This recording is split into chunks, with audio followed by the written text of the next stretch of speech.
We're going to be working with perimeter and circumference using circles and rectangles. Let's take a look at our given information. It says a rose garden is being designed by joining a rectangle and a semicircle as shown below. The rectangle is 24 feet long and 16 feet wide. The gardener wants to build a fence around the garden. How many feet of fencing are required? We're using 3.14 for pi. Be sure to include units in our answer. So first off, let's establish the fact that when we're dealing with a fence, that this is a perimeter concept. And so right off the bat, we know that our answer is going to be something feet, not feet squared.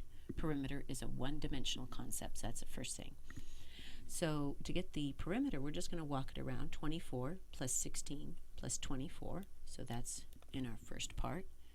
We're going to go 24 plus 16 plus 24. You simply add that up. That gets you 3/4 of the way around. And this is going to be 10 plus 4 is 14. Carry the 1. That's 3, 4, 5, 6. So far we're at 64 feet. Plus, this is half a circle.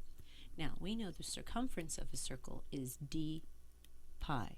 Now, the way of saying this, circumference is 2 pi r. But we only want half a circumference because it's half a circle, so we divide by 2. So what we want for this section right here is half a circle, which is basically just pi r.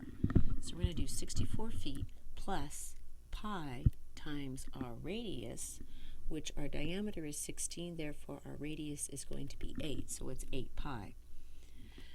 So on the calculator, it says right here, use 3.14 for pi, so we're going to pick up the calculator and do 64 plus 8 pi.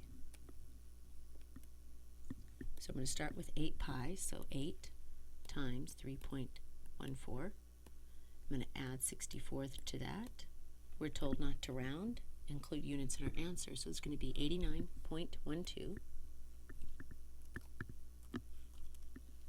And again, it's just feet, not feet squared.